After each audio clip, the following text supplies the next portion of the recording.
আজকে নতুন অভিজ্ঞতা হলো, খুব সুন্দর সুন্নতে খতনা।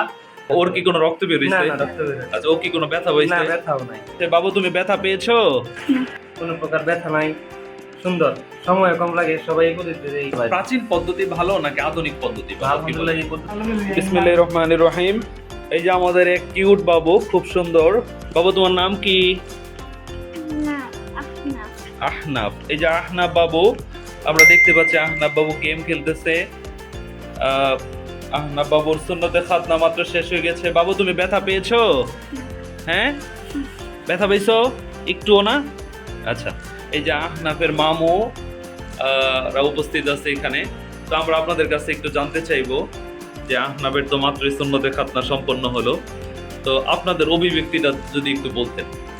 জি আলহামদুলিল্লাহ অনেক ভালো। আমি দেখলাম তো ওই কোনো কথা বলে নাই, একদম খুব সুন্দরভাবে ফ্রি ছিল, কোনো ধরনের কোনো ইয়া করে না। প্রাচীন পদ্ধতি ভালো নাকি আধুনিক পদ্ধতি ভালো? কি আলহামদুলিল্লাহ বলেন? এই পদ্ধতি ভালো, অনেক ভালো। আর অন্যান্য আগে যে ইয়া পদ্ধতি ছিল ওই পদ্ধতিটার সাথে এটা অনেক কষ্ট হইতো আগেরটা অনেক, এটা আলহামদুলিল্লাহ অনেক ভালো। আমরা একটু আমাদের দীপ মামার কাছে জানতে চাইবো। মামা, আপনি তো শুরু থেকেই ছিলেন, দেখলেন, তো মামা আপনার অভিব্যক্তিটা যদি একটু বলতেন। এই পদ্ধতিতেই সুন্নতে খাতনা করা ভালো, কোনো প্রকার ব্যথা নাই, সুন্দর, সময় কম লাগে, সবাই এই পদ্ধতিতে এই সুন্নতে ওর কি কোনো রক্ত বের না হইছে? রক্ত বের হচ্ছে আচ্ছা, ও কি কোনো ব্যথা না, হইছে? ব্যথাও নাই। আচ্ছা, তাহলে যে সমস্ত অভিভাবকরা চিন্তিত সুন্নতে খাতনাটা কোথায় করাবে, তারা কি চাইলে আমাদের কাছে আসতে পারে কিনা? হ্যাঁ, অবশ্যই আসতে পারে।